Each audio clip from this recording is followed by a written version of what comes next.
안녕하십니까, 김정민입니다. 오늘은 좀 분위기를 바꿔봤습니다. 이렇게 뒷배경도 바뀌고 옷도 이렇게 양복으로 싹 갈아입었습니다. 그래서 예전에 얘기했던 것처럼 이제 저희가 스튜디오를 만들었기 때문에 많은 역사 관련 주요 학자분들을 앞으로 기회가 되면 초청해서 이렇게 방송을 할까 했는데 이번 첫 방송을 그렇게 하게 됐습니다. 그래서 오늘 제 옆에 앉아 계신 분은 대한사랑 명예이사장 박석재 박사님이십니다. 안녕하십니까? 네, 안녕하세요. 네, 한번 간단하게 자기소개 해주시죠. 네, 안녕하십니까? 네, 저는 천문학자입니다. 천문학자인데, 제 팔자가 그런 건지 자연스럽게 역사로 넘어오게 됐어요. 왜냐하면 원시인들도 별을 봤고, 지금 저희도 똑같은 별을 보고 있으니까요. 그래서 역사를 밝히면서 놀라운 사실을 깨닫게 됐습니다.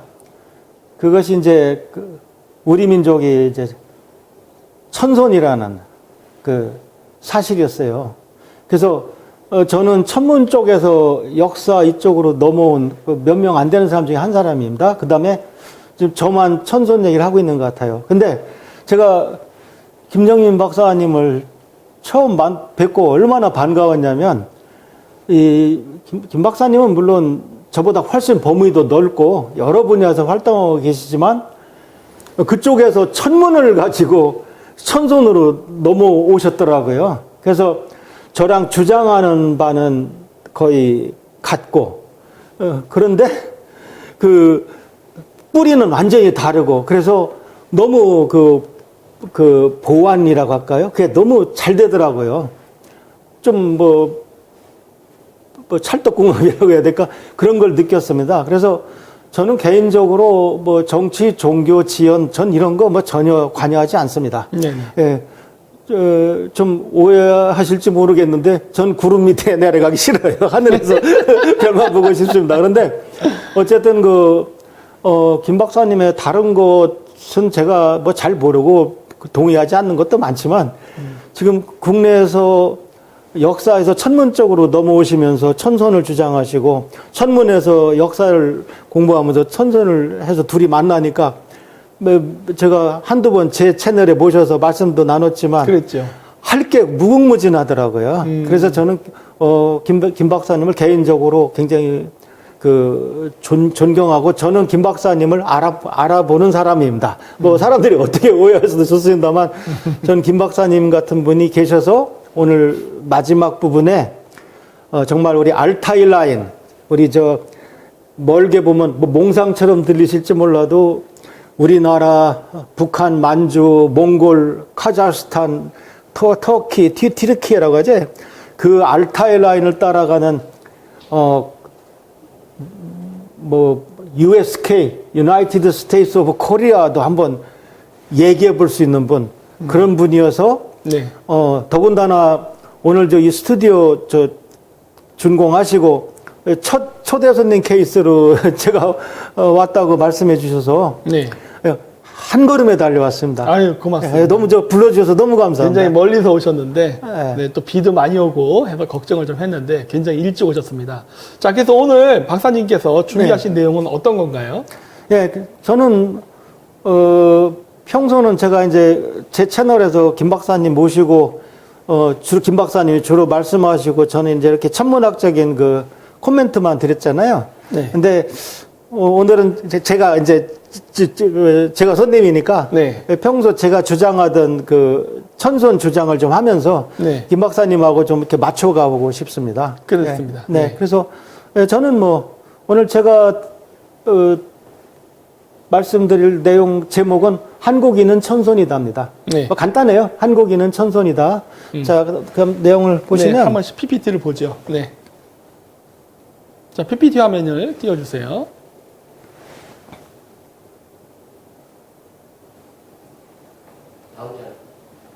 네. 안 나가? 안 나가요? 자, 이걸로 안 쏘죠. 자, 네. 네. 자, 그냥 이렇게 정리해 봤습니다. 글씨 많아봐야 머릿속에 안 들어오니까. 예. 네. 대한민국의 근본은 하늘이다. 예. 벌써 애국가의 하느님만 봐도 딱 알 수 있죠. 그 다음에 개천절 하늘이 열린 날 국경일이다. 어떤 나라가 하늘이 열렸다고 놉니까? 그죠? 예. 그 다음에, 그래서 우리 한국인은, 물론 얘는 많지만, 요것만 봐도 벌써 우린 다르다. 한국인은 하늘의 자손이다. 네네. 천손이다. 근데, 이거 굉장히 훌륭한 장점이고, 그런데 이거를 망각하고 있고, 대부분의 사람들이 세계화 시대 무슨 민족 타령이냐. 이런 얘기들을 해요. 얼핏 들어보면 맞죠. 세계화 시대 무슨 민족 타령이냐. 그러니까 이 세계 기준으로 이렇게 뭐 보편화하자 이렇게 말씀들을 하고 있는데 그래서 정작 우리 것을 많이 놓치는 사람들이 많습니다. 근데 저는 뭐 아주 어르신들이 보기에는 뭐 한참 젊은 후배라고 합니다만 저도 이제 내일 모레 70이거든요. 깨달은 것 중에 하나 네. 정말 무서운 말이 평화를 사랑하면 전쟁 준비를 해라. 유명한 말 있지 않습니까? 네. 그래서 저는 그거와 똑같이 세계화를 하려면 우리가 누군지 알아야 한다. 우리 것이 무엇인지 알아야 한다. 그 주장을 꼭 하고 싶고 바로 천손이 거기 어떻게 관계되어 있나 그 얘기를 좀 오늘 하고 싶습니다. 그래서 보시면은 지금 그 뭐 케이팝 그 데몬 헌터스 그 네, 아주 영어가 있죠. 난리잖아요. 네. 근데 거기에도 어김없이 뭐 이거 아마 제 눈에만 보인 건지 모르겠는데 일로 로봉도에 해와달이 나옵니다. 나옵니다. 일로 네. 로봉도가 뭐예요? 저게 근정전에 있는 거잖아요. 네. 근데 저게 전 세계 통치자 중에 우리나라 임금님 뒤에만 있는 일로 로봉도예요. 그러니까 네. 저 뒤에 해와 달이 뭡니까? 태음, 태양, 음양, 그 다음에 뒤에 오봉도가, 그러니까 쉽게 말해서 일월, 해와 달과 화수목금토죠. 네. 그러니까 화수목금토가 오행성이잖아요. 맞아요. 그러니까 이 우주 하늘을 배경으로 앞에 계신 분이 우리 통치자잖아요. 네. 우리 천손의 그 독특한 저 문화가 바로, 그 캐데헌의 영화 한 장면에도 어김없이 나오더라 이거죠. 그러니까 물론 거기에는 저는 정말 우리 저승사자가 그렇게 스타가 될 줄은 꿈에도 생각을 못 했는데. 요즘 가시 잘 팔린답니다. 네. 그러니까 저게 결국 우리 것을 살려갔기 때문에 세계화가 된 거지. 우리가 백인 흉내를 내고 뭐 다른 민족 뭐를 흉내 내고 해서 따라갈 수 있는 게 아니라고 저는 그쵸. 그걸 확신하게 된 것이죠. 네. 네. 이번에 저것으로 더 확신하게 됐습니다. 네, 그래서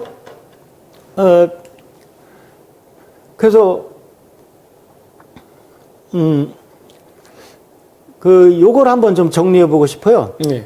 요거는 이제 어디 깔끔하게 정리된 게 없어서 제가 이제 제 네이버 그 웹소설에 제가 정리한 문장입니다. 예.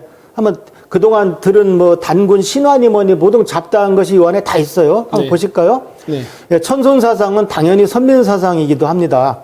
거발한 환웅이 풍백우사 운사 세 신하와 3,000명의 천손을 거느리고 백두산 신단수 아래로 내려왔으니 이것이 배달국의 개국, 즉 개천의 모습입니다.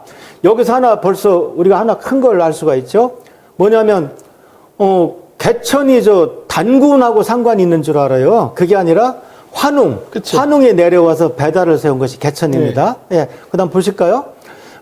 백두산에 살던 호랑이 부족과 곰부족 같은 지소는 환웅에게 천손이 되고 싶다고 간청했습니다.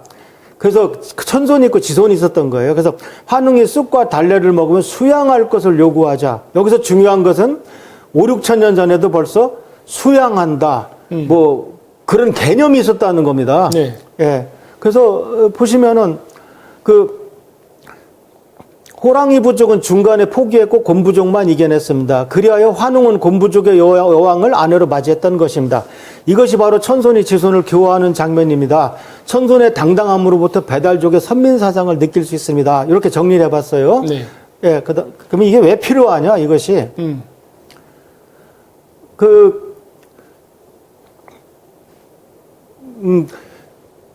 지금 우리가 얼마나 하늘을 잊은 하늘의 자손이나 그걸 제가 네. 증명하고 싶어서 그렇습니다. 우선 치명적인 식민사관의 폐해가 단군 신화예요. 네. 단군 신화에서 마스코트가 사람으로 등갑했다는 겁니다. 네. 자, 이걸 제가 알아듣기 쉽게 말씀드리겠습니다. 자, 우리가 맹호 부대가 월남에 갔다 그러면 호랑이가 간 게 아니잖아요. 그쵸. 맹호 부대가 간 거잖아요. 네. 그러니까 저기 호랑이 부족이 수양을 했다 그것은 호랑이가 한 게 아니에요. 그쵸. 그런데 우리 신화는 일본 사람들이 그렇게 바꿔놨습니다만 네. 그 대표적인 사람이 이만희시 류죠. 네. 뭐라고 바꿔놨냐면 호랑이가 쑥마늘을 안 먹고 수양을 안 해서 그냥 사람이 안 됐다 이렇게 해서 단군 신화가 나왔잖아요. 네.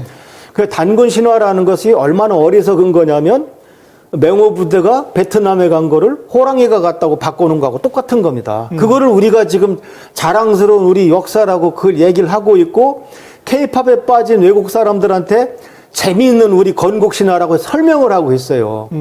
그러니 얼마나 한장할 노릇입니까? 네. 보시면은 마스코트가 사람으로 둔갑한 단군 신화를 퍼뜨리고 있어서 결국 우리는 천손이 아니라 곰의 새끼가 된 거죠. 네. 웅손이 된 거죠. 그 다음에 제일 참 웃어야 될지 울어야 될지 모르는 부분은 배달민족 교과서에 배달이 안 나와요. 배달이란 단어가 안 나와요. 그러면 요새 배달이라는 말이 무슨 말인지 모를 수밖에 없어요. 그래서 결국 평소에 그 김 박사님이 하시는 말씀이나 국제감각 이런 걸 전부 종합해서 결론 내려보면은 지금 보시면은 네. 그 현재 역사상 가장 좁은 영토를 가지고 역사 교육도 제대로 못하며 패배주의에 찌들은 현실이 지금 우리가 가장 못난 후손이라는 얘기입니다. 우리 역사를 통해서 반도 반쪽알이 있었던 적도 없고 정말 이런 창피한 일이 없어요. 어떻게 보면 지금 우리 뭐 잘 먹고 잘 살지 않냐 오해하기 쉬운데 정작 자기 나라 역사도 가르치지 못하고 그 역사도 광복하지 못했어요. 그쵸. 그러니까 나라는 광복을 했지만 역사도 광복을 못했어요. 그다음에 이제 보시면은 제가 그 하늘의 군대 얘기를 하는데 그 대한민국 국군은 하늘의 군대예요. 그래서 뭐 요즘 그러니까 아무리 무기가 좋고 어떻고 한다 하더라도 옛날에 우리 조상들은 이 하늘의 민족 천손을 지키기 위한 하늘의 군대로서 적을 물리쳤어요. 근데 알다시피 전쟁이라고 하는 것은 옛날부터 아무리 첨단 무기 어쩌고 이게 중요한 것이 아니라 결국은 뭡니까? 어떤 정신을 갖고 싸우냐가 결국 가장 중요한 거잖아요. 그래서 제가 가끔 군 친구들, 장성들 얘기 들어보면 정원 교육이 제일 어렵다는 거예요.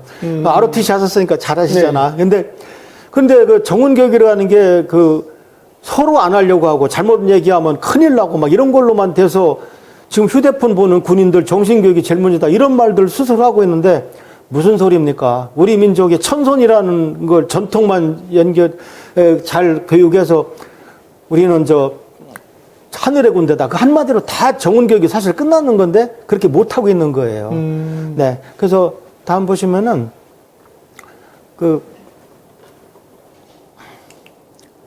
근데 이제 제일 속상한 거는 한류의 종착역이 아까 캐대원 같은 거 종착역이 식민사관이라는 거죠. 그러니까 다들 처음에는 야 노래가 좋다, 연속곡이 좋다 해서 우리 한류에 빠져요.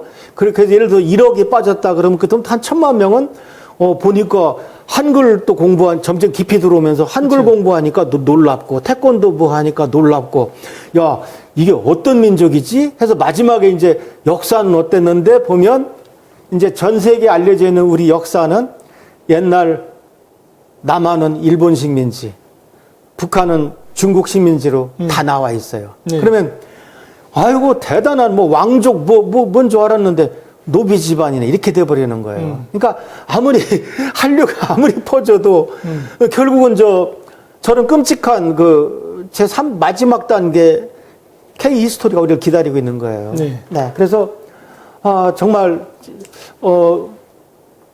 특히 대표적인 예인데요. 이건 인하대 복귀대 교수님 주장인데 지금 제가 이게 천문학자로서 이게 모든 과학자들 만나는 사람들한테 이 얘기를 했어요. 이 말에 다 동조하더라고요. 보통 사람들이 지금 우리가 학교에서 배운 역사는 그렇게 옳은 게 아니다 해도 잘 안 믿어요. 왜냐하면 제도권에서 배우는 게 워낙 무섭잖아. 김 박사님이 몽고 카자흐스탄의 단군 댕그리 얘기하면은 사람들이 안 믿잖아요. 네. 단군 신화는 믿어도. 근데 저건 믿더라고. 뭐냐면 천리장성 보면은 우리가 지금 왼쪽 게 우리가 학교에서 배우는 건데 신의주하고 원산을 연결하는 그게 천리장성이 저게 고려 국경이었다 이렇게 배운단 말이에요. 네. 윤관 구성이 저기다. 근데 저는 인공위성 사진을 볼 기회가 많잖아요. 네.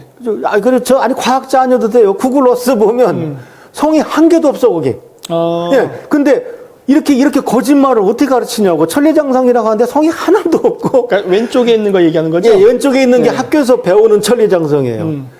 근데 실제로 그러니까 인하대 복계대 교수 주장은 오른쪽의 그림이죠. 오른쪽에 이제 천리장성이 저쪽 만주에 있었던 거죠. 그러니까 천리장성이라는 이름도 만리장성이 길게 온 데 반해서 천리장성은 짧다 이런 데서 그 출발한 어떤 별명 같은 거예요. 사실은. 그래서 제대로 된 천리장성을 알면은 옛날 고려가 얼마나 큰 나라였는지, 그 다음에 윤관 구성은 지금도 이름 그대로 저기 있다는 거 아닙니까? 그래서 근데 저런 시험을 봐서 우리의 모든 역사를 압록강, 두만강 안으로 움켜는 집어넣어버린 역사를 배우고 그 시험을 잘 본 사람이 고급 관료가 되니 그 나라가 잘 될 턱이 있어요. 근데 그걸 몇십 년째 지금 되풀이하고 노량진에서 그런 역사를 배운단 말이에요. 그래서 정말 이거는 정말 말이 안 된다 이렇게 생각을 하게 됐던 것이죠. 네, 그래서 특히 지금 중국의 동북공정이라는 것은 뭐 내용이 말도 많게 많아요. 그다음 김 박사님 평소 많이 가르쳐 주셨잖아요, 시청자들한테. 근데 전 이게 제일 문제라고 봐요. 지금 보시는 게 뭐냐면 현행 미국의 역사 교과서에도요. 여기 보시면은 한나라 영토에 북한이 포함되어 있어요. 그러니까 지금 중국이 이미 그러니까 김치 한복이 한푸가 문제가 아니에요, 지금. 그러니까 이미 북한은 옛날에 저 중국 영토라고 이미 다 전 세계에 저렇게 홍보를 해놓은 거예요. 저게 뭐겠습니까? 김정은 정권에 변개가 있고 문제가 생기면 바로 내려오겠다는 거예요. 우리 고토 수복하러 간다. 그럼 우리나라는 뭐 국제 관계에다가 뭐 엄중 뭐 항의를 하고 한다. 다 소용없습니다. 우리 고토 회복하러 왔다. 그쵸. 예. 우리가 아무리 뭐 언어가 같고 우리는 원래 한 나라였다 얘기해봐야 전 세계 역사 교육이 다 저렇게 됐는데 그게 어떻게 되겠어요? 그 다음에 일본도 예를 하나만 들어보일게요. 네. 일본도 보시면은 저 임나일본이라는 게 지금 일본이 벌써 폐기했다고 지금 거짓말들 하는데 지금 일본 교과서에 나오는 내용입니다. 백제 신라 사이에 임나일본부가 이미 크게 자리를 잡고 있었고 저 오른쪽에 일본의 신공황후가 와가지고 고구려 백제 신라 왕한테 절을 받는 모습입니다. 그러니까 일본도 좀 독도 수준이 아니에요. 지금 우리 역사 자체를 이미 그만큼 다 지금 가져간 것이죠. 네, 그래서 결국 그럼 우리는 오늘날 교과서에서 어떻게 가르치느냐? 네, 이게 학교에서 배우는 지금 고조선입니다. 고조선 영토가 저만했다는 거예요. 근데 저같이 그럼 저 대전 사람이나 전라도 경상도 사람 우리 단군의 자손도 아냐? 그러니까 저렇게 고조선 영토가 지금 저 축소되어 있습니다. 그 다음에 네. 그래서 저는 이 정도로 좀 오늘 드릴 말씀이 지금 천손이란 그 사상과 역사를 우리가 소홀히 하다 보니까 여기까지 왔다. 그래서 오늘 제가 남은 시간에는 우리 역사를 공부하고 개천을 이해한다. 우리 사상을 공부하고 천손을 인지한다. 그 다음에 우리 문화를 공부하고 홍익을 실천한다. 이렇게 세 항목을 이렇게 정리해드리고 싶어서 왔습니다. 근데 키워드를 한번 보시면은, 키워드를 보시면, 역사하고 개천이 얽혀 있고, 우리 사상하고 천손이 얽혀 있고, 문화하고 홍익이 얽혀 있습니다. 그렇게 한번 정리를 해봤습니다. 예, 그래서 이제, 그럼 두 번째 이제, 우리 역사를 공부하고 개천을 이해한다. 이걸 보시면은, 첫째, 우리가 올바른 역사를 얘기하려면 환단고기를 얘기하지 않을 수가 없습니다. 지금 우리나라 사람들 이것저것 많이 부안해동 하잖아요. 더 잘 아시지만. 그 부안해동 했는데 우리 역사를 환단고기를 빼고 역사 설명한다는 건 불가능합니다. 박사님 견해는 어떠세요? 당연하죠. 왜냐면 저는 그러니까 원래 역사를 전공을 하지 않았지 않습니까? 그래서 카자흐스탄 갔다가 우연히 알게 돼서 이제 본 건데 저 한단고기를 자꾸 일제시대 때 독립운동가들이 썼다고 주장을 하는데 제가 거기 카자흐스탄 가서 느꼈던 게 도저히 중앙아시아를 모르면 쓸 수 없는 내용들이 있어요.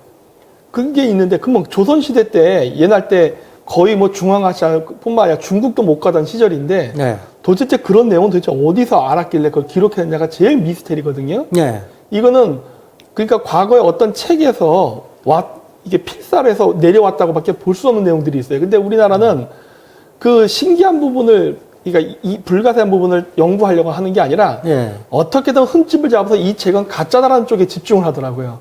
맞습니다. 네, 그러니까 아니 이걸 어떻게 기록했을까 궁금하지 않을까 싶은데 학자들은 궁금하지 않나 봐요. 왜냐하면 기존의 역사 틀이 바뀌게 되면 자기네들도 처음부터 다시 연구해야 되고 그다음 어떻게 보면 역사의 큰 해석과 틀이 바뀌는 거거든요. 네. 근데 원래 과학이라는 거는 늘 새로운 이론이 나오면서 바뀌는 거 아닙니까? 그러면. 예. 근데 왜 우리나라 역사학계는 바뀌는 걸 이렇게 두려워하고 그냥 이걸 고착시켜서 그냥 진실화시키려는지 솔직히 전 이해가 안 돼요. 그래서 그것 때문에 한국에 처음에 이거 카자흐스탄에 한단국이랑 비슷한 내용이 많다라는 거를 서울대학교에 소개하려고 했어요. 그랬더니 나중에 알고서 막 난리를 쳐요. 왜 내 교수 생명을 잘라먹으려고 그러냐. 누구를 망신시키려고 그러냐. 막 이런 식으로 연락이 오길래 아니 이런 내용이 있습니다. 이거 연구할 가치 있는 거 아닙니까? 하고 얘기를 해도요. 그냥 딱 잘라버리더라고요. 안 한다고. 그러니까 김 박사님도 환단고기를 얘기해서 피해보신 분이잖아요. 저도 마찬가지예요. 근데 저는 바로 이제 제가 왜 천문학자가 환단고기를 믿게 됐나 이제 그 얘기를 바로 하겠습니다. 근데 그 전에 이 환단고기라는 것이 사람들이 이건 좌파고 우파고 없어. 다 엉터리래.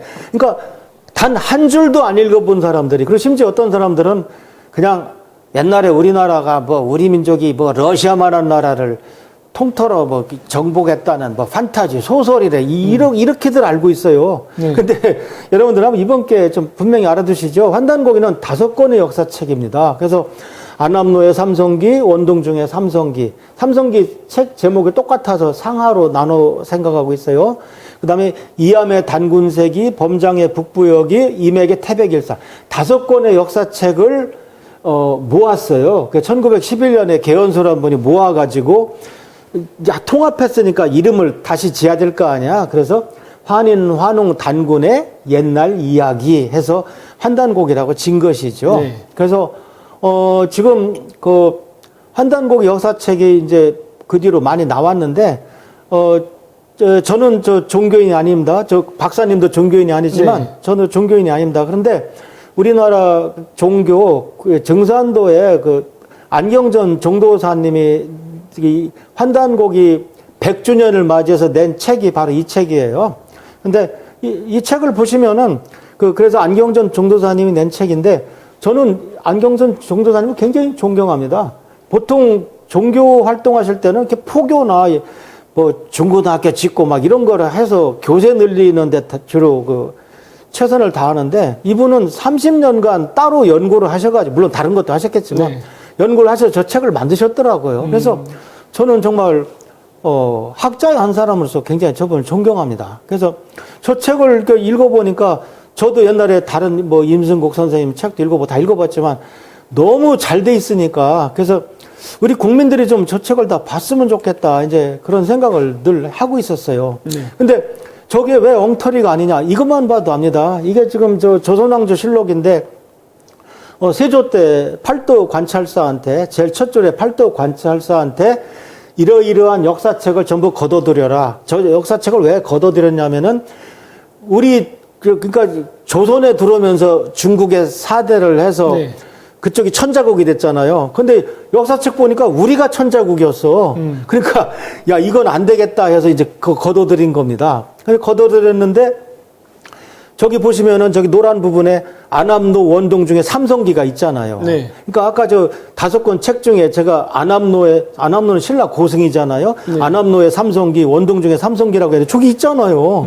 그러니까 누가 책 이름을 만든 것도 아니에요. 그래서 그다음에 이런 걸 보시면은 이거 출처가 어디예요? 조선왕조실록의 세조편입니다. 세조. 조선왕조실록이면은 정식 역사책이죠. 그럼요. 네. 네. 그래서 거기 제목에 나와 있는 책이 왜 없어? 그다음에 이건 어떤 방송하던 장면인데 여기 광개토 태왕비 보면은 우리 주몽이 북부여 출신이라고 써 있거든요. 네. 예.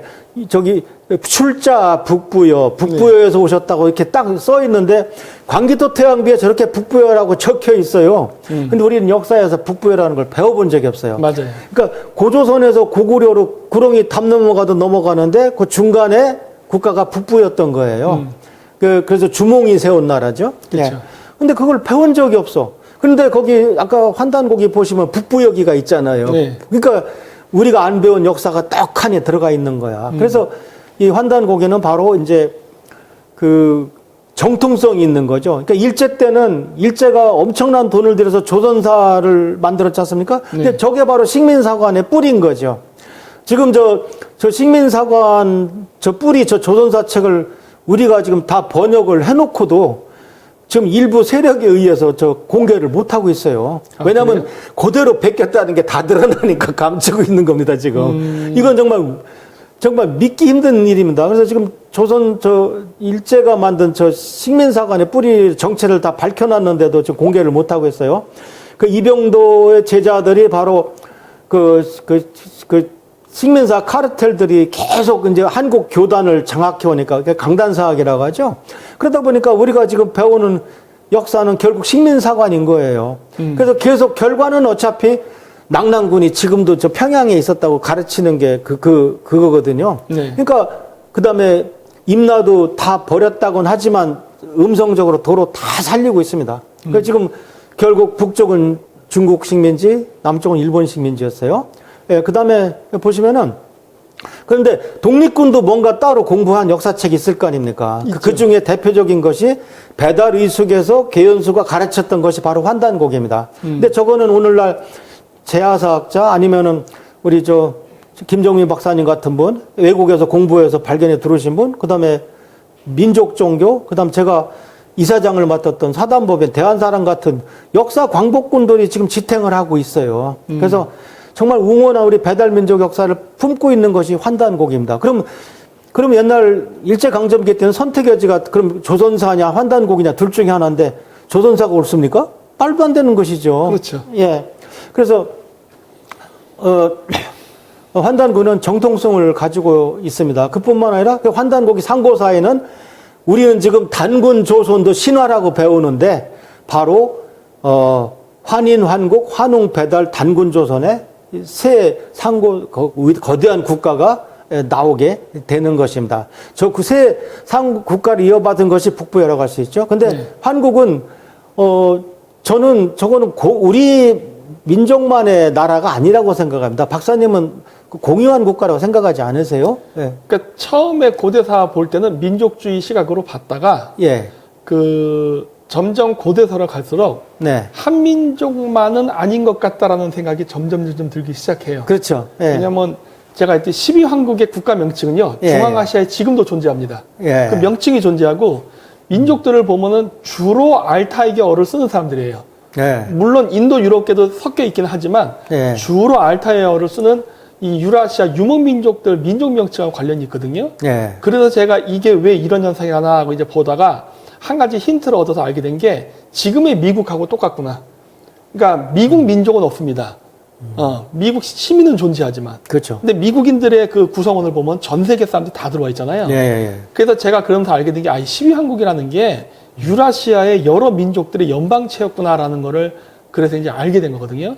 그래서 12황국 정도까지 가면은 이게 우리 그 북방 알타이계 민족의 공동체가 아니었나라고 이제 생각하게 됐죠. 예. 그러니까 이게 지금 처음 듣는 시청자분들 설명드리면은 한국이라는 나라는 나라 하나 있었던 게 아니라 12한국으로 이렇게 갈라져 있었다고 아주 나라 이름까지 다 나와 있어요. 지금 김 박사님 이제 그걸 설명하신 거죠. 그러니까 그 12개로 갈라져 있을 뿐만 아니라 이제 그래서 환인환국은 꼭 우리 역사가 아니라 쳐도 환웅 배달부터는 즉 배달 단군조선 앞에 배달나라부터는 엄연한 우리 역사인 것입니다. 근데 지금 우리는 이제 중고등학생들한테 우리나라가 배달나라다 그러면 그때도 그렇게 음식이 빨리 왔나요? 이러고 있으니 이게 정말 웃을 수도 없고 울을 수도 없고 그런 일인 것이죠. 예. 그래서 또 그다음에 연도는 뭐 저렇게 계산하시면 되겠습니다. 그래서 우리가 환국부터 따지면 환기 몇 년, 개천 몇 년, 단기 몇 년. 제가 개천 옆에 느낌표를 해놓은 것이 우리가 지금 단기 복원운동을 좀 하고 있는데 저기 보시면은 뭐하러 단기로 옵니까? 개천부터 하지? 개천 몇 년은 그래서 뭐하러 우리가 1565년을 까먹습니까? 그러니까 환국부터는 안 하더라도 단기 복원운동을 하더라도 우리 배달이라는 이름을 되찾아서 개천부터 해야 되지 않느냐. 네. 이게 하늘과 관련된 것이 이렇게 어렵습니다. 네. 그다음에 그래서 환단고기 상고사 연표는 여러분이 보시는 것처럼 환인왕국, 환웅배달, 단군조선, 북부요 이렇게 크게 이렇게 상고사가 정리됩니다. 근데 놀라운 것은요. 아마 환단고기를 중국 사람들이 없애고 싶어서 죽었을 겁니다. 그 이유가 뭐냐? 한국, 배달, 조선 세 나라와 저기 사망오제라고 하는 중국에서 말한 전설의 시대가 있어요.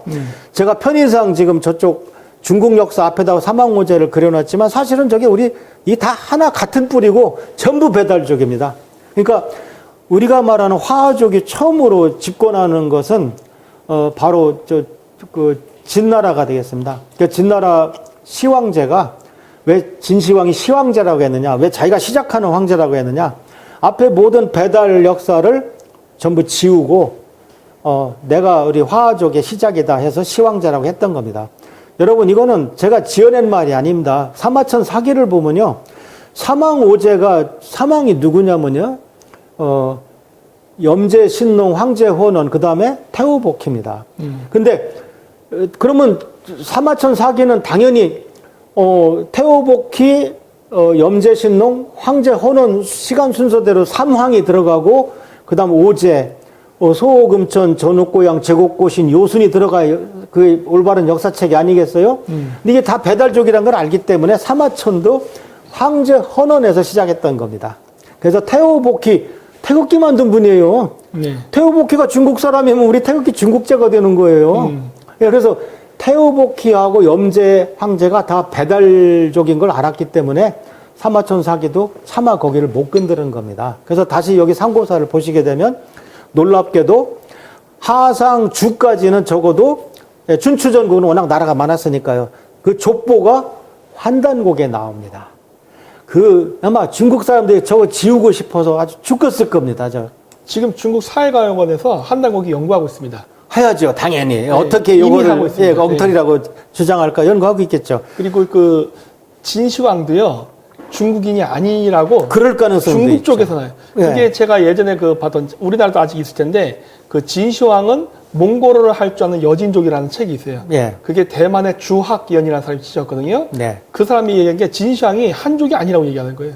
네. 그러니까 지금 중국 역사 대부분의 황제를 보면요 한족이 없습니다. 그 진시황 아버지 여부리 얘기도 그렇잖아요. 네, 예. 그래서 저는 어떻게 보냐면 네. 진짜 한족의 역사, 예. 한족의 역사의 시작은 중화인민공화국이 아닌가라고 보고 있어요. 그래서 문화혁명으로 과거 역사 다 불태워버리고 네. 지금 새로 쓰는 게 아닌가. 뭐 한나라 정도 뭐 봐줄 수 있죠. 근데 네. 어떻게 보면 그래서 사실은 중국은 상고사가 없는 거예요. 없어요. 예. 그게 참 근데 지금 문제는 우리나라 국사학자들이 안 본다는 거죠. 환단고기를. 네. 예. 일부요. 예. 네. 근데 저는 이제 일단 제가 천문학자로서 자랑스러운 것은 바로 일월오성 개합제자. 이거는 환단고기가 아니다. 천문요초. 네. 세종대왕 때 이순지가 쓴 이 천문요초 기록을 보면요. 아까 네. 사망오제 중에 전욱고양 시대 갑인년에 네. 일월오성, 해와 달과 오성, 수성, 금성, 화성, 목성, 토성이 개기일시가 때 개자입니다. 네. 자방에 모였다. 하여튼 중요한 건 뭐냐? 수성, 금성, 화성, 목성, 토성이 한 군데 모였다. 이 기록이 천문유초에 있어요. 우리 천문학 교과서입니다, 옛날. 네. 그래서 보면은 컴퓨터를 돌려보면, 아까 그것이 연도가 지금 3년이 틀린데요. 네. 근데 옛날 3,000년 전 일은 뭐 3,003년 전이나 뭐 3,000년이나 뭐 그때 달력이 뭔지 모르는데 뭐. 그러니까 지금 달력으로 BC 2470 9월 9일 그 앞뒤로 오성이 모였어요. 이게 컴퓨터 화면이에요. 네. 이걸 보기 좋게 백두산에다 그려보면 이렇게 돼요. 그래서 해와 달 사이에 오행성이 모였었어요. 네. 그러니까 이런 거는 맞출 수가 없거든요. 1월 5봉도네요. 예, 그렇죠. 네. 예, 1월 5봉도죠. 네. 한 줄로선. 그래서 제가 저를 도와준 아마추어 천문학자 황보성 선생님하고 이걸 논문을 썼어요. 네. 이것은 무려 사망호재 시대 오성 기록입니다. 근데 낼 데가 없어요. 우리 천문학 쪽도 낼 수가 없고, 왜냐하면 천문학 쪽은 천체물리 저널이니까. 네. 그다음 역사학 쪽은 실어줄 리가 없고. 그래서 근데 다행히 지금 우리 세계 환단학회지라고 우리 제야사학지가 하나 있습니다. 네. 거기다 일단 발표를 해놨습니다. 예, 그다음에 그러니까 이게 배달 시대 천체기의 관측 기록이에요. 그럼 배달나라는 실제로 존재했다는 얘기죠. 아니 천문 기록은 개인이 남기는 게 아니라 예나 지금이나 천문대가 남기거든. 국가에서 하죠. 예, 그러니까 천문 기록 있는 그 시대는 역사가 있었고 배달나라는 있었다 이거죠. 그다음 배달나라가 존재했는데 그 오성계합이 왜 우리나라 책에 있냐? 왜 진국 기록에 없느냐? 그것은 중국 기록이 없어요? 없습니다. 예, 제가 아는 한 아직까지 나온 게 없습니다. 네. 그래서 천문유초에 이 뒤에 오성치료도 없어요. 예, 그래서 중국이 상고사가 없다는 거죠. 그래서 그 보시면은 그래서 사망호재가 배달민족이라는 사실도 그 사망호재도 배달민족이고 그래서 저는 요새 우리가 저런 광고를 하잖아요. 네. 저는 저 광고주를 굉장히 감사하고 있습니다. 왜냐하면 우리가 어떤 민족입니까? 그런 사람들이 배달의 민족하고 장난삼아 대답하잖아요. 덕분에 배달이란 말을 안 잊어버렸어요. 덕분에 애들이. 네. 어른들이 알죠. 저는 지금도 뭐 돌아가셨지만 옛날 고우영 화백이 그린 네. 그 만화에서 그 최배달 만화 참 감명 깊게 봤어요. 네. 어떤 국사책, 어떤 훌륭한 책보다 저는 그 만화에서 굉장히 그 감명을 느꼈어요. 네. 그 배달이란 말이 저렇게라도 살아있는 게 다행이다. 뭐 그런 생각을 하고 싶어요. 네. 예. 그다음에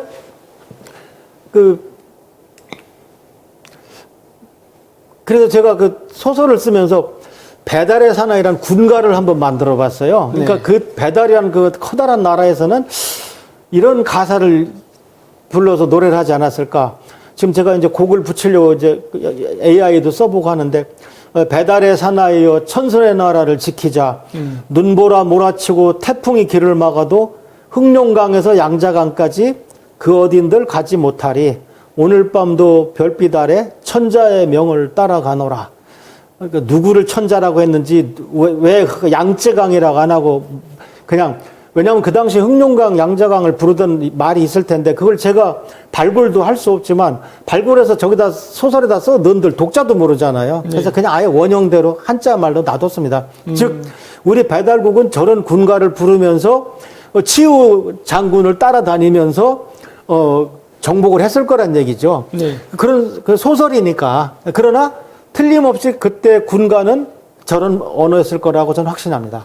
요즘 AI로 하면 저 노래 금방 붙여줍니다. 예, 근데 이제 네. 마음에 안 들더라고요. 그래요? 근데 이제 예, 근데 어쨌든 제가 AI를 써보니까 작곡은 쉬운데 작사가 어려워요. 작사는 아무나 못하잖아요. 그러니까 네. 작사해. 예, 그래서 이제 저도 이것저것 해보고 있습니다. 네. 예, 그래서 어쨌든 그다음에 아까도 말씀드렸지만 개천절날 단군이 주인공이 아니다. 왜냐하면 환단고기를 보시면 한웅입니다. 한웅. 예. 개천 1565년 음력 10월 3일에 왕검 단군이 조선을 건국했다. 이렇게 요약이 돼요. 네. 근데 개천 1565년이라는 말은 개천 1년, 개천 2년 해서 개천 1565년이 될 때 단기 1년이 됐다. 그때 단군이 나타났다. 이런 뜻이거든요. 그러니까 개천은 1565년 전에 있었죠. 아까 그러니까 이번에 다른 방법으로 한번 설명해 봤어요. 예, 그래서 보시면은 그래서 BC 2333에 왕검단군이 아사달에 조선을 세운 것이 개천이 아니라 BC 3897 거발한 환웅이 신시에 배달을 세운 것이 개천이다. 즉 우리가 오늘날 건국 갖고 자꾸 논의하는데 우리 대한민국이 건국된 거는 개천절이에요. 그러니까 복잡하게 생각할 거 없어요. 있는 개천절이나 좀 우리가 잘 보냈으면 좋겠어요. 제가 이렇게 보면요. 20년이 넘도록 지금 대통령이 개천절날 오는 걸 제가 본 적이 없어요. 그다음에 총리가 대신 와가지고 그때 현산, 그때 시의성 있는 얘기를 잠깐 하고 나가면 우리가 물이라면 새암이 있고 그 개천절 노래 부르고 그냥 끝이에요. 30분도 안 걸려요. 그래서 정말 개천 축제는 못할지언정, 정말 테마파크 신시는 못 만들지언정, 이렇게 나라가 출발한 그 개천을 이렇게 소홀히 하는 걸 보면 천손 정신이 완전히 죽었구나 슬프고 눈물이 나옵니다. 그래서 이거 좀 있으면 개천절을 없애자는 놈도 나오겠구나. 이 정치인 중에, 돌대가리들 중에는 그런 애도 나올 것 같더라고요. 네. 왜냐면 맨날 공휴일 줄이고 그런 얘기 할 때마다 개천절이 가끔 거론되더라고요. 아, 그래요? 그럼요. 그래서 큰일 났구나. 이제 그러니까 하늘을 잊은 하늘의 자손이구나. 이런 생각 푸념을 해봅니다. 그 다음에, 그래서 환웅은, 그 환웅 배달은 최초의 우리나라고, 다시 한번 말씀드립니다. 환웅이 삼천무리를 이끌고 내려와서 신시에 신단수 아래 나라를 세운 것이 배달이다. 어떤 사람은 신단수가 물 숫자인 줄 알고 천지구나. 아니에요. 신단수는 나무예요. 나무 숫자예요. 나무 숫자. 왜 네. 다른 나라에도 큰 그 나무 뭐 옛날 크리스마스 트리 얘기 재밌게 그쵸. 들었어요. 그거 조금 네. 정리해 주시죠. 그러니까 그 신단수니까 나무잖아요. 네. 고대인들은 그런 커다란 나무를 신이 깃들었다고 믿었고 그 이유 중에 하나가 높잖아요. 네. 그러다 보니까 그게 하늘에 닿아서 일종의 안테나 역할을 한다고 믿어서 거기서 소원을 빌면은 예. 그 자신의 인간의 소원이 하늘에 닿을 수 있다라고 믿었습니다. 그러니까 그렇게 믿은 그 도구 중에 하나가 네. 신단수 같은 거대한 당목, 나무, 또 하나는 이제 새입니다. 새도 하늘을 날아다니기 때문에 네, 이제 네, 왔다 네. 갔다. 그래서 새가 나무에 닿잖아요.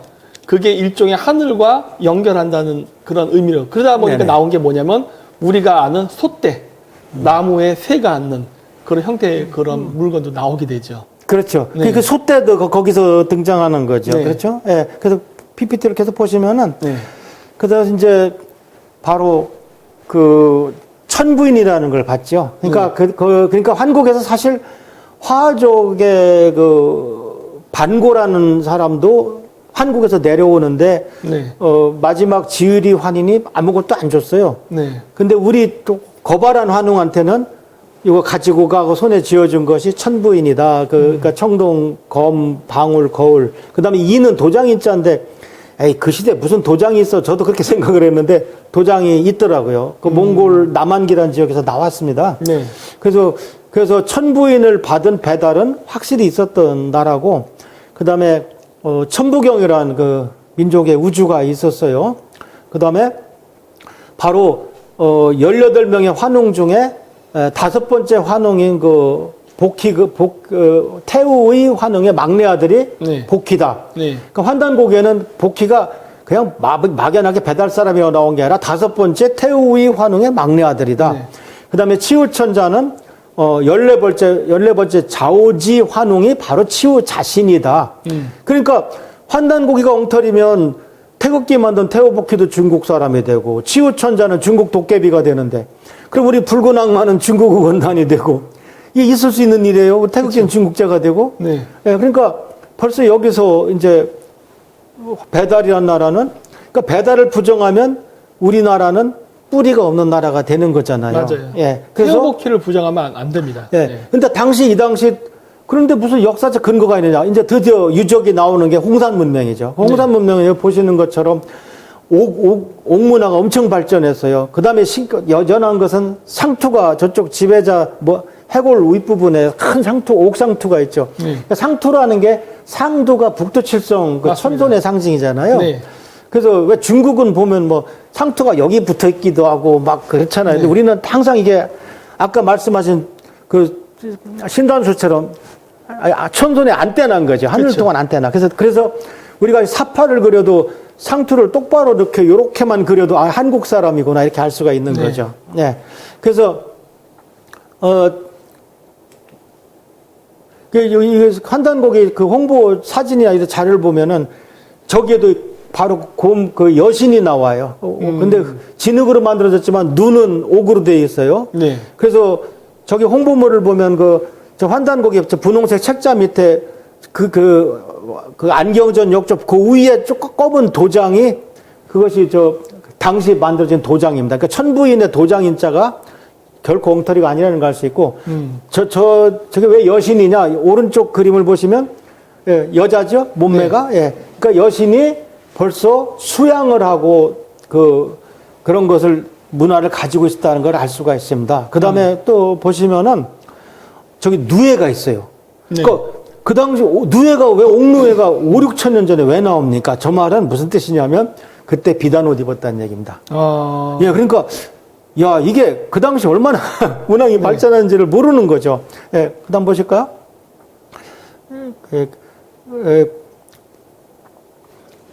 네.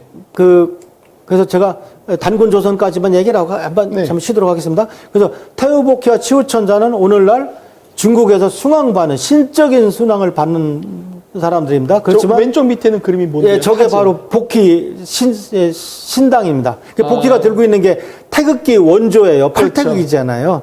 예, 괴가 8개잖아요. 복희 8개입니다. 그 다음에 오른쪽은 복희의 여동생 여와도 대단했습니다. 그래서 맞아요. 예, 그 남매가 거의 창조신격인 대우를 받았다. 그래서 잘 보면은 콤파스와 직각자를 들고 있는데 그렇죠. 예, 그런데 그 옛날부터 그 직각을 정확하게 재고 원을 정확히 그리고 하는 것이 그 문명의 그 뿌리였던 것 같아요. 그런 건 상징인 걸 봐도 꼭 레오나르도 다빈치 그림 같잖아요. 그래서 이 바로 아시아의 문명은 곧 우리 배달적 문명이라는 걸 알 수가 있습니다.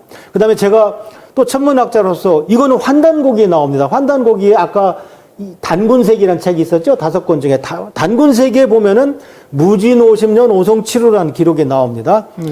이거 처음 듣는 분 많으실 겁니다. 무진 50년은 단군이 47분이 계셨는데 13번째 흘달 단군 때 기록이에요. 그분 때 무진 50년 오송 7호 그 BC 1733년에 오성이 수성금성 화성목성 토성이 7호 모였다는 얘기입니다. 그러니까 아까 일월오성 개합제자하고 똑같은 그 기록이 나온 거예요. 네. 네, 그래서 역시 똑같이 예, 저는 저 컴퓨터를 써야죠. 그 컴퓨터를 써보니까 아까는 BC 1733이라고 그랬는데 이번에 1년 차이가 있어요. BC 1734년에 7월에 해와 달 사이에 목걸이처럼 오행성이 쭈르륵 들어갑니다. 근데 이게 컴퓨터 화면에 잘 안 보이시니까 보기 좋게 이렇게 그리면은 해와 달 사이에 이렇게 5개가 들어가는 겁니다. 어떤 분이 질문을 하더라고요. 저 오송이 모이는 것이 우리나라에서만 보이냐? 아니다. 세계 어디서든지 다 보인다. 그런데 우리나라에서 보면 저렇게 보이는 거고 싱가포르 같이 적도 지역에서 보면은 똑바로 서서 보인다. 이렇게. 그러니까 그 지방의 의도만큼 눕는다. 네. 예. 그래서 우리나라에서는 아까 오성개합은 새벽에 봐서 시청자들 보시기에 이런 방향이었고 이번에는 저녁 때 보기 때문에 요 방향으로 이렇게 쓴 거다. 이것이 분명히 있었고 그러니까 아까 제가 보여드렸던 1호로성 개합재산 요거보다 700년 전이에요. 그러니까 5000년 전에도 천문대가 있었고 요거는 4000년 전 건데 이런 천문 기록이 있었다. 근데 참 제가 우리 국민들한테 야속한 게 우리 한국에 4000년 전 천문 기록이 있었다 그러면 그런데 뭐요? 영어로 so what 이러는 거예요. 근데 이집트나 메소포타미아에서 4000년 전 천문 오성 결집 기록이 있었다 그러면 역시 이집트. 네. 이럴 거 아니에요. 그러니까 이 정도로 기가 죽었어요. 이 정도로 기가 죽었어요. 제가 가끔 속 터지는 게 첨성대는 동양 최고 천문대다. 와, 그럼 됐지 뭐. 근데 100명한테 얘기를 해도 한 명이라도 세계 최고 혹시 아닐까요? 하는 사람은 없어요. 그러니까 동양 최고면 됐지 뭐 이런 상황이에요 지금 현재가. 그래서 그러니까 천문 관측의 중요성을 모르는 것 같아요. 모르는 거죠. 예. 근데 김 박사님이 역사에서 천문 관측이 차지하는 그 비중이 얼마나 크다고 생각하십니까? 거의 저는 모두라고 생각합니다. 제가 왜 천문에 그죠? 관심을 갖겠냐면 예. 옛날 때는 뭐 지금도 그럽니다만 정치를 할 때 중요한 결정을 할 때 불안하잖아요. 네. 예를 들어 전쟁을 한다거나 아니면 뭐 이게 기후제를 지내는 것도 하늘이 하는 거니까 하는데 이렇게 어떤 국가적 중대사를 할 때는 꼭 그 하늘의 별자리를 보고 점을 쳤단 말이에요. 그렇죠. 따라서 이 천문 관측이라는 거는 어떻게 보면 국가 정책을 결정하는 데 있어서 굉장히 중요한 요소거든요. 네. 물론 신하들의 의견도 듣지만 그렇기 때문에 천문 관측을 굉장히 많이 했다는 거는 그 나라가 예. 고도화된 국가라는 걸 또 반증하기도 합니다. 그렇죠. 예, 천문 관측은 그냥 할 수 없는 거거든요. 오랜 데이터가 축적돼야 또 우리가 주기도 알게 되고 1년이 360 이것도 다 데이터가 축적돼야 이제 우리가 알게 되는 거잖아요. 네. 그러니까 그런 수학 기술도 있었다는 거. 그다음에 그렇게 점을 봐서라도 중대한 국가 결정을 해야 될 만큼 그 고대 국가의 그 규모가 컸다는 소리거든요. 근데 이런 것들을 그냥 간과하고 별자리가 있는 걸 봤다라고 생각하는 건 너무 단순한 거예요. 그 당시에는 그게 왕이 국가 정책을 결정하는 굉장히 중요한 수단 중 하나였기 때문에. 그렇죠. 예. 그러니까 천문학이 발달한 나라가 전쟁을 하면 진리가 없어요. 천문학을 모르는 국가한테 진리가 없다고. 네. 근데 대체로 그게 맞는 것 같아요. 근데 왜냐면 건기 우기도 하니까. 그다음에 예. 아시다시피 역사책이나 뭐 기록은 뭐 지울 수도 있고 고쳤을 맞아요. 수도 있지만 하늘에 박힌 천문 기록이 어떻게 하겠습니까?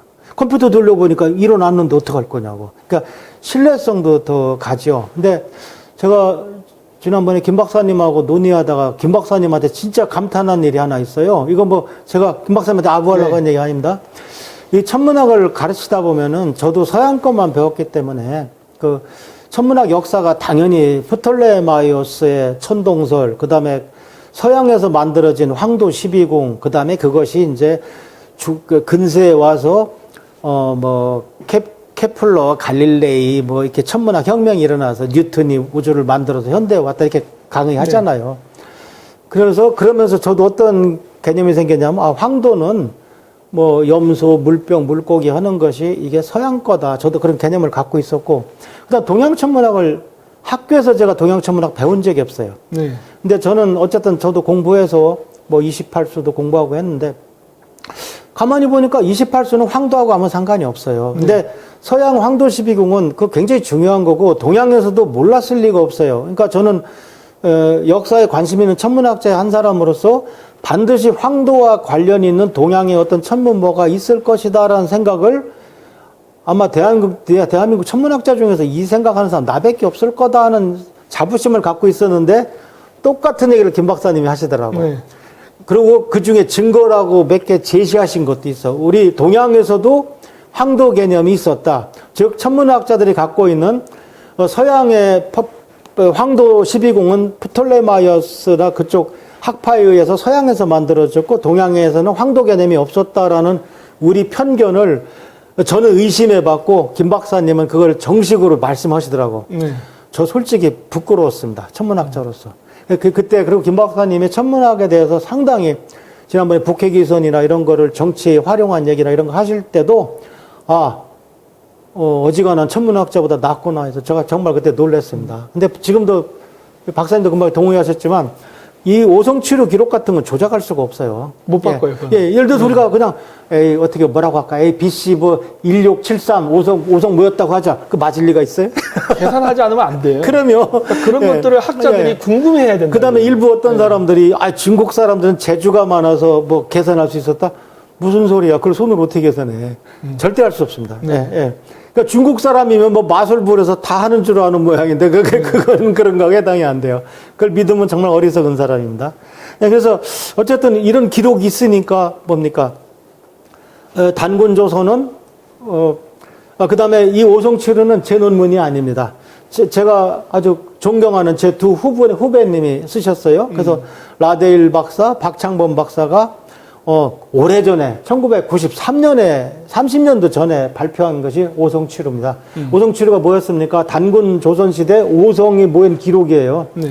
근데 30년 동안 얼마나 시달렸는지 우리 또 라데일 박사는 요절했어요. 그래서 박창범 박사가 일체 얘기를 안 하더라고. 뭐 쓰고 나서. 오히려 제가 더 얘기하고 다녔어요. 예, 그러니까 오히려 저는 자화자찬하는 것도 아니고 또 홍보가 잘 되면 뭐 크레딧이 저한테 옵니까? 라데일 박창범한테 가지. 그래서 나는 뭐 사심 없이 이건 뭐 이런 얘기는 해야 된다. 그 다음에 저도 살면서 곡하가세 할 수는 없다. 내가 옳다고 생각하는 거는. 근데 저게 환단고기에 나왔기 때문에 사람들이 망설이고 얘기를 안 한 거를 저는 하고 다닌 거죠. 그 하나가 제 인생을 바꿨습니다.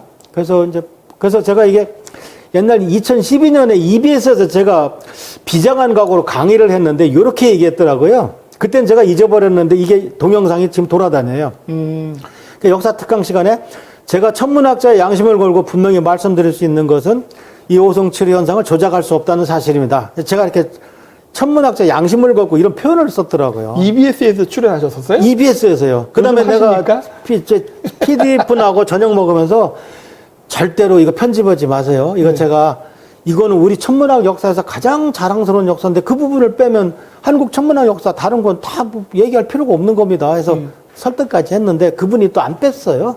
그러니까 저게 방송이 나갔습니다. 그러니까 저거 이후로 이제 많은 비난과 모든 것이 섭외가 안 들어오죠. 그 이제 김 박사 아니 뭐 김 박사만큼은 아니지만 그다음 천문학자들 사이에서도 우리 박석재 박사님 뭐 이상한 책 읽던 이상해졌다 뭐 별말이 다 돌기 시작했어요. 사실은 저도 예 그래서 그래서 단군은 신화의 나라가 아니다 이렇게 말씀드릴 수 있고 오성치루의 교훈은 4,000년 전에 천문대가 있었고 단군 역사는 사실이고 단군 신화는 날조된 거다. 아까 다시 한번 말씀드립니다만 호랑이 부족, 곰부족 그 개천 아니죠. 그건 저도 혼돈했어요. 예. 그건 배달은 신화가 아니다. 그건 그거고 지금 그러니까 배달은 호랑이 부족을 호랑이로 바꿔놔서 맹우 부대를 호랑이로 바꿔놓은 말도 안 되는 이야기고 단군 신화는 그 곰은 말 잘 들어서 사람이 됐고 그 배달 신화의 그 시즌 2라고 볼 수 있는 네. 거죠. 그래서 우리 국민을 다 그렇게 호도했던 것이 단군 신화인데 제가 우연히 한류 자랑하는 프로를 보니까 거기 우리 세종학원이나 뭐 이런 데서도 우리 곰 호랑이 얘기를 재밌게 이렇게 해준다고 하더라고요. 네. 그래서 큰일 났다. 신화를 그러니까 아까 제가 한류의 종착역이 네. 역사라 그랬지 않습니까? 그 부분에서 가슴이 아팠다 그 얘기입니다. 자 그래서 이제 단군조선 정리하겠습니다. 그래서 그 다음에 제가 하나만 더 소개하겠습니다. 이거는 역시 환단고기에 나오는 건데 단군색에 나와요. 무술 50년 재붕시일 일식 무술 58년 그러니까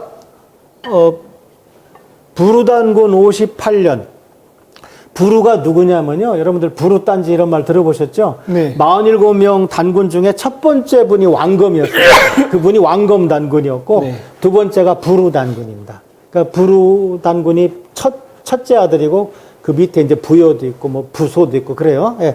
근데 네 분이었나 그렇습니다. 근데 그 부루 단군이 돌아가신 날 재붕 천재가 돌아가신 날 그날 일식이 있었다 이런 기록이 있어요. 네. 그러니까 저게 부루 단군이 돌아가신 게 BC 저기 기록을 보시면은 네. BC 2183입니다. 네. 그러니까 BC 2183에 일식이 일어났나 맞춰보면 되는 거예요. 그쵸. 예. 근데 너무 재밌는 결과를 얻었어요. 한번 보세요. 보시면은 단군 조선이 대륙에 있다라는 걸 증명해 주는 게 재붕시일 일식을 찾기 위해서 BC 2183 플러스 마이너스 3년을 샅샅이 뒤져보니까 여기도 1, 2년 차이가 있어요. 그러니까 네. 1, 2년 차이가 있는 게 자연스러운 거예요. 네. 그 당시 달력을 모르기 때문에. 근데 BC 2181년에 동북아에서 관측가는 일식이 있었더라고요. 네. 근데 저 일식이 중국에서 보였으면 대륙에서 보였으면 우리나라가 대륙에 있었던 거고 그 부루가 돌아가셨는데 일식이 일어났으니까 그 자리가 아사달이 어디냐라는 게 증명되는 수도의 거. 위치죠. 그렇죠. 네. 예. 그다음 밑에 보시면 그래서 단군은 수도 아사달이 어디에 있었느냐 했는데 하얼빈에 있다는 게 증명이 되는 게 다음 사진을 보시면 그때 일식이 이거 정교한 겁니다. 네. 지금 서울에서 보면은 반밖에 안 가려요. 네. 근데 달이 해를 반 가리면 눈으로 봐도 모릅니다. 예. 천문학자들이 저희가 이렇게 눈으로 봐도 몰라요. 절대 몰라요. 햇빛이 강해갖고요. 조금 어두워지는 느낌밖에 없어요. 그러니까 해가 워낙 밝기 때문에 해를 뭐 반쯤 가린다고 해서 깜깜해지지 않아요. 그런데 그 밑에 하얼빈은 거의 다 가렸어요. 그러니까 저기는 망원경이 없던 시대라 하더라도 깜깜해졌을 거예요. 그러니까 그 당시 부루단군이 돌아갔을 때 일식이 있다는 기록이 그래서 남아있죠. 근데 저 일식이 대륙에서는 보였고 한반도에서는 안 보였습니다. 결론적으로 보여요. 아사달은 대륙에 있었습니다. 그렇죠. 예, 그러니까 단군조선은 대륙을 통치했던 겁니다. 그 가끔씩 유튜브에 보면은 네. 천문 관측 갖고 얘기를 요즘 많이 하니까 예. 반박하는 유튜브 애들이 있어요. 예, 예. 근데 그런 애들이 그러더라고요. 그 일식 그거 한국에서도 보인다. 근데 그건 너무 멍청한 소리거든요. 네, 왜냐면은 고대 하늘의 별자를 보면은 점성학하고도 깊은 관련이 있어요. 근데 방금 말씀하신 것처럼 서울에서는 보이는 일식이 해가 안 가려진단 말이에요. 네, 예. 고대로부터 그러한 부분 일식은요 중요하지 않아요. 완전 일식이어야지. 그렇죠. 거의 완전에 가깝거나 그렇죠. 완전하거나 네. 그렇지 부분은 안 보여요. 그렇죠. 절대 안 보여요. 보름달이 중요한 거지. 그렇죠. 찌그러진 보름달은 중요하지 않아요. 우리 민속품도 그런 거 안 하잖아요. 그런 것처럼 항상 중요한 거는 그게 완벽하게 그 형태가 나타나냐는데, 그러니까 그거 반박하는 애들도 그러니까 천문의 중요성을 모르다 보니까 그런 얘기를 하더라고요. 완전 일치가 부분 일치의 그 개념도 모르고 그러다 보니까 이제 그런 말을 하는데, 네, 그 다릅니다. 네. 그래서 그거 저 이번에 그 우리가 특히 일식을 가지고 논문을 많이 쓴 박창범 박사 네. 훌륭한 천문학자입니다. 그리고 천문학자라고 다 할 수 있는 것이 또 아니에요. 네. 그래서 그런 분이 이렇게 한 거를 이 천문학을 전혀 안 한 분들이 그걸 반박한다는 거는 쉽게 말해서 저 동네 노인이 저 프로기사 봐도 훈수하는 거 네. 똑같은 겁니다. 예. 그리고 그때 그때 누구였더라? 재화학자, 그 어디 강당 교수였던 것 같은데, 오성치로 말씀하신 거, 예. 저거 반박하면서 그러다가요. 그거 60년마다도 나타난다는데. 아니, 60년이나 나타나냐, 안 나타나냐가 중요한 게 아니라, 몇 년, 몇 월, 며칠, 그 근처에 그 기록을 썼다는 게 중요한 거거든요. 그렇죠. 확률상으로 그냥 그리고 써도 제일 중요한 거는 네. 얼마나 가까이 모였냐가 그렇죠. 중요한 거예요. 그러니까 이 60년이 아니고 한 20년마다 성기게 모여요. 네네. 근데 5개가 다 4개 모인 것도 모인 거잖아요. 그렇죠. 예, 그러니까 그런 식으로 20년마다는 모이지만 아까 오성치루 같은 거는 팔을 쭉 뻗으면 한 뼘 안에 다 들어가는 거예요. 그러니까 특이한 천문현상이 그런 거는 300년에 한 번 있어요. 그러니까 그런 거를 기록하는 그렇죠. 그런 걸 기록하는 거죠. 뭐 일식을 딴 데서도 보여. 그런 식으로 하는 게 아니니까. 예. 그러니까 그 천문의 별자리를 좀 보고서 얘기를 해야 예, 되는데. 그건 오해한 거죠. 예. 근데 대부분 반박하는 사람들이 그 천문에 대한 걸 잘 모릅니다. 예. 우리 동네도 보여. 이런 식으로 그냥 끝나버리더라고요. 네. 예. 그리고 더 웃기는 거는 그걸 조작했다고 주장을 하는데 BC 1733에 오성이 모였다고 이유립이라는 사람이 주장을 했다. 그럼 제가 그걸 물어보고 싶다니까. 여보쇼. 그 이유립은 BC 1733을 어디서 알았는데? 그러니까. 어디서 자료를 봤으니까 제 말이 그 그랬잖아요. 말이에요. 예. 예. 그다음에 저기서 이제 이 오성이 모이는 별자리가 틀리다. 그런데 그거는 28수는 변하기 때문에 바뀔 수도 있어요. 그렇죠. 근데 여기서 중요한 거는 내 선배 천문학자가 오성이 모였다는 걸 보고 기록을 남겼다는 게 중요한 거예요. 기록이 맞아요. 있다는 게 중요한 거예요. 다른 나라에서는 봐도 천문대가 없으니까 안 남은 거지. 그다음 또 하나 중요한 거는 그 사람 이 질문은 이거예요. 지금 살인사건이 났어. 그러면 사람이 죽은 게 중요한 거지. 그 살인사건이 왜 자꾸 세탁소 앞이라고 그러냐. 식당 앞인데. 근데 그 기록은 살인사건의 기록이지 그 어느 별자리는 거기 전혀 중요한 게 아니에요. 그러니까 뭐가 중요한지도 모르고 얘기하는 거예요. 그런 거 갖고 시간 낭비하기 싫습니다. 하여튼 이거는 밥 먹고 천문학만 하는 사람들이 그렇게 얘기하는 거니까 의심하지 말아라. 이렇게 생각하시면 되겠습니다. 그래서 이제 단군조선까지 그래서 저도 물론 또 논문을 썼어요. 일식으로 알아낸 첫 아사달의 위치. 금방 말씀드렸던 것이죠. 네, 그래서